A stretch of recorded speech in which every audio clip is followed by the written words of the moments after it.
दुनिया में बढ़ते जलवायु संकट के समाधान के लिए परमाणु ऊर्जा पर नए सिरे से जोर दिया जा रहा है और इसमें यूरेनियम भंडार काफी अहम है। ऐसे में आने वाले वक्त में कनाडा की भूमिका न्यूक्लियर एनर्जी में अहम हो सकती है। यूरेनियम के अपने विशाल भंडार की मदद से कनाडा आने वाले वर्षों में न्यूक्लियर एनर्जी की सुपर पावर भी बन सकता है। यूरेनियम खनन पर 2 दशक से काम कर रहे कारोबारी लेह क्यूविर का कहना है कि इस क्षेत्र में दुनिया के नजरिए में बड़ा बदलाव आ रहा है। रिपोर्ट के मुताबिक साल 2011 में जापान में फुकुशिमा परमाणु संयंत्र दुर्घटना ने परमाणु ऊर्जा के बारे में दुनिया के दृष्टिकोण को नकारात्मक कर दिया, लेकिन पिछले 5 वर्ष में इस नजरिए में बदलाव आया है। यही वजह है कि इस साल यूरेनियम की वैश्विक कीमत 200% से अधिक बढ़ी है। ऑस्ट्रेलिया में जन्मे कारोबारी क्यूरिर इस बदलाव का श्रेय उस रवैये को देते हैं जो 2018 में बिल गेट्स के परमाणु ऊर्जा को जलवायु परिवर्तन से निपटने के लिए आदर्श बताए जाने के बाद आया है। ले क्यूरिर नेक्सेंज के हेड हैं। ये कंपनी कनाडा के उत्तरी सस्केचुआन में यूरेनियम समृद्ध अथाबास्का बेसिन में खनन कर रही है। इस प्रोजेक्ट की कीमत करीब $4 अरब है। ये कीमत तब है जब खदान 2028 के बाद ही व्यावसायिक रूप से चालू हो सकेगी। रेगुलेटर से इसको मंजूरी मिल जाती है तो नेक्सेंजन का ये प्रोजेक्ट अकेले ही कनाडा को आने वाले दशक में यूरेनियम का दुनिया का सबसे बड़ा उत्पादक बना देगी। नेक्सजेन के अलावा दूसरी भी कई कंपनियां क्षेत्र में खनन परियोजनाएं शुरू कर रही हैं। इससे कई निष्क्रिय खदानें फिर से खोल दी गई हैं। खनन कंपनियां कनाडा को परमाणु ऊर्जा के एक प्रमुख प्लेयर की तरह देख रही हैं, जो यूरेनियम की मांग को पूरा करती हैं।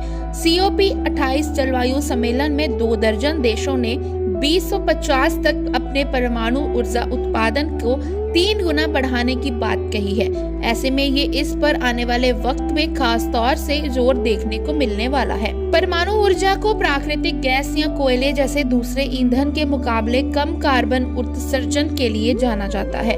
इससे ये पर्यावरण को कम नुकसान करता है और जलवायु संकट में एक बेहतर विकल्प बनता है। विश्व परमाणु संगठन का अनुमान है कि दुनिया भर में बन रही बिजली का 10% परमाणु स्रोतों से आता है, जबकि 50% से ज्यादा गैस और कोयले से उत्पन्न होता है।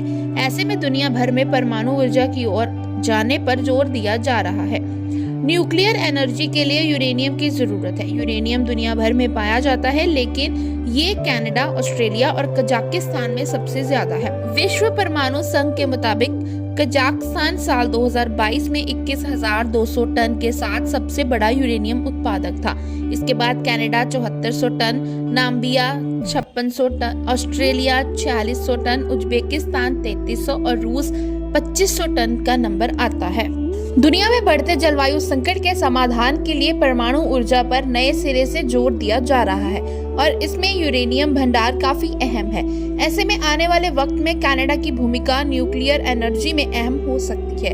यूरेनियम के अपने विशाल भंडार की मदद से कनाडा आने वाले वर्षों में न्यूक्लियर एनर्जी की सुपर पावर भी बन सकता है।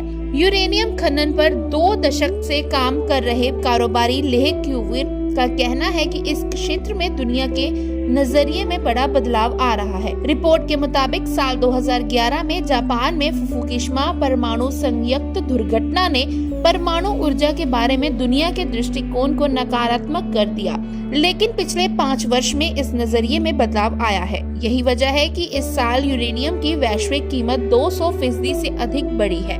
ऑस्ट्रेलिया में जन्मे कारोबारी क्यूरिर इस बदलाव का श्रेय उस रवैये को देते हैं जो 2018 में बिल गेट्स के परमाणु ऊर्जा को जलवायु परिवर्तन से निपटने के लिए आदर्श बताए जाने के बाद आया है। ले क्यूरिर नेक्सेंज के हेड हैं। ये कंपनी कनाडा के उत्तरी सस्केचुआन में यूरेनियम समृद्ध अथाबास्का बेसिन में खनन कर रही है। इस प्रोजेक्ट की कीमत करीब $4 अरब है। ये कीमत तब है जब खदान 2028 के बाद ही व्यावसायिक रूप से चालू हो सकेगी।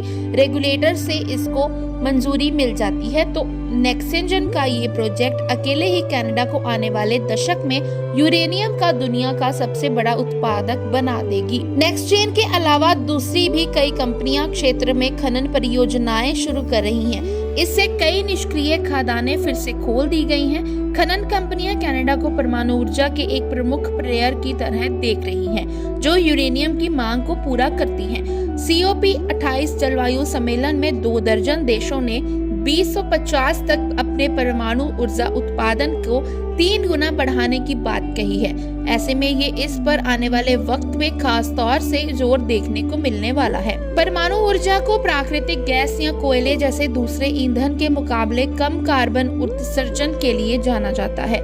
इससे ये पर्यावरण को कम नुकसान करता है और जलवायु संकट में एक बेहतर विकल्प बनता है।